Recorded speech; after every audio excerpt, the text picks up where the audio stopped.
Voluntarily service কিন্তু সবাই দিতে পারে, সেখানে কিন্তু আটকাবার কোনো জায়গা নেই কারো। কেন ভলেন্টিয়ারি করব কি? আমরা এখানে ফ্রিতে সার্ভিস দিতে এসেছি। ভলেন্টারি দিতে যাই তো ভলেন্টারি দিয়ে আমি কয়েকদিন আর পেটের ভাত জোগাড় করবো, ট্রিটমেন্ট চালাবো। তা আরেকটু মানবিক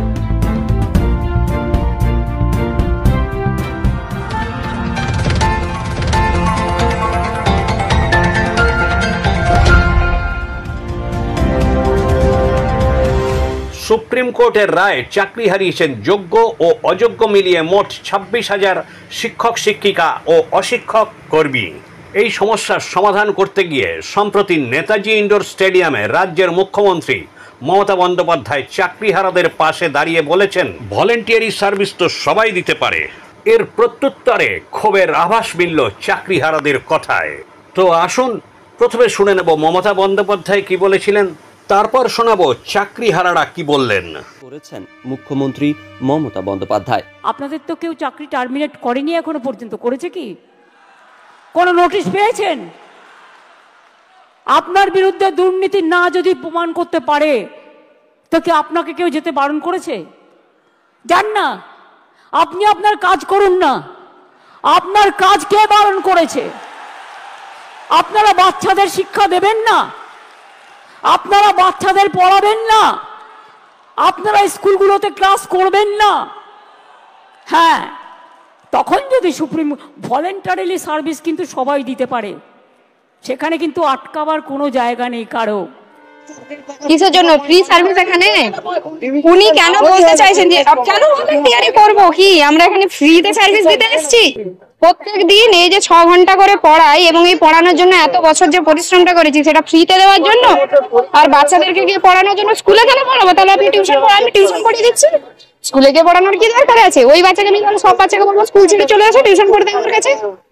ফ্রিতে কোনো সার্ভিস নেই। আর সবচেয়ে বড় ব্যাপার, এত বছর খাটানোর পরে, এত বছর এই জায়গায় পৌঁছানোর পরে যদি বলেন ফ্রিতে সার্ভিস দিতে, আপনার পুলিশদেরকে নিয়ে দিয়েছিলেন মারার জন্য আমাদেরকে। আজকে উনি কিসের জন্য এত জনদরদি হয়ে উঠে এসছেন? কি বলতে? আর এসে তো ছিলেন নিজের বক্তৃতা দিতে, আমাদের একটা কথা শুনেছে। এখন আপনি এসছেন বলতে চাই যে ভলেন্টিয়ারি সার্ভিস দিতে, মানে টিচারও ভলেন্টিয়ার হবে 26-এর ভোট অনুযায়ী। 26-এর ভোটের আগে আমরা সব ভলেন্টিয়ার সার্ভিস দেবো, তারপরে আপনি বলবেন আপনি আমাদেরকে চিনিও না, তোমরা যাও, টাটা বাই বাই। এইসব চাল কি আমরা বুঝি না? আজ 5 বছর ধরে আমাদের এই গত বছর যখন চাকরি গেল, গত বছরও তো আমরা সেম ভাবে রাস্তায় নেমে চিৎকার করেছিলাম, ওনার সঙ্গে কতবার দেখা করার চেষ্টা করেছিলাম। ওপর থেকে অর্ডার আছে, ওপরটা কি আমরা এটাও জানতে চাই, কোন ওপর থেকে আসে? যে ওপর তার উপরেও কোনো ওপর আছে? কোনো কাজে আমরা খুশি নই। উনার এই বক্তব্য, উনি বক্তৃতা দিতে এসেছিলেন, উনি আমাদের সলভ করতেছেন। কি সলভ করেছেন? আইনি পথে হাঁটতে হবে। আপনি গত 1 বছর ধরে আইনি পথে একটাই কথা বলেছিল যে যোগ্য আর অযোগ্য তালিকা আলাদা করে দিতে। উনি এখনো পর্যন্ত করছেন না। কি এমন সরকারের কাছে নেই? এত বড় সরকার, এত বড় রাজ্য চালানোর আপনারা আলাদা করতে পারছেন না? এই কোটা নাম এদিকে অধিক না কোটি তো আজকে এই কারাপশনটা না করতেন, আজকে এই দিনটাই দেখতে হতো না। আপনার লোকজনেরা করেছে। আর এবার হ্যাঁ, আপনি এই যে এবার ধরুন আপনি আমাকে এখন টিভিতে দেখাবেন, আমার নামে এখন অনেক কিছু হতে পারে, আমার পিছনে পড়ে যেতে পারে। আমি নয় তো, সবাই আছে, সবাই এক কথা বলছে। আমি একটা বলছি, এটা সবার কথা। কিন্তু আমরা যারা ক্যান্সার আক্রান্ত আছি, সোমা দাসের মতো এরকম কোনো আশ্বাস বা প্রতিশ্রুতি তিনি দিলেন না যে তাদের জন্য আলাদাভাবে কিছু ভাবা হবে।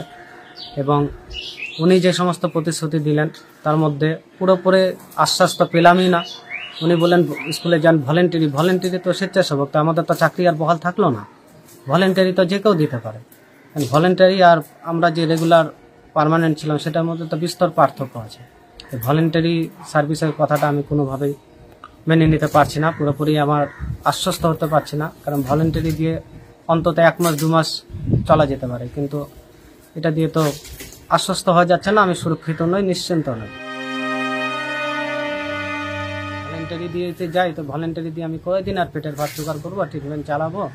তা আরেকটু মানবিক হলে ভালো হতো, যে পুরোপুরি একটা আশ্বস্ত করতেন, পুরোপুরি নিশ্চিত করতেন যে যারা যোগ্য তাদের কিছু হবে না, তারা চাকরিতে বহাল থাকবে, কোনো ভলেন্টারি হিসেবে নয়, পার্মানেন্ট হিসেবে।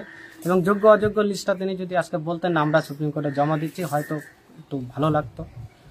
এই আইনি জটিলতায় আবার ফেসে যাব এরকম মনে হচ্ছে। প্রতিদিন চেক আপ, ওষুধও আমার শেষের পথে, মে মাস অবধি আমাকে ওষুধ তার বেশি দেয় না। আর একদিন ওষুধ ওনারা বলছে প্রতিদিন ওরাল কেমো চলবে, একদিন বাদ দেওয়া মানে পরের দিনের একটা বিরাট বড় সমস্যার সম্মুখীন হওয়া। হয়তো আগামী মাসের জন্য আমি যেতে না পারি, আমার ওষুধ বন্ধ হয়ে যেতে পারে, তাহলে তার পরিণতি কি হচ্ছে আপনারা তো একটু আজ পাচ্ছেনই, আমি মুখে আর কি বলবো। এটা আমাদের মতো যারা ক্ষোভের আগুনে ফুঁসছেন চাকরিহারারা। পরিমল কর্মকার ও তাপস চক্রবর্তীর রিপোর্ট, এখন দিনকাল নিউজ, কলকাতা।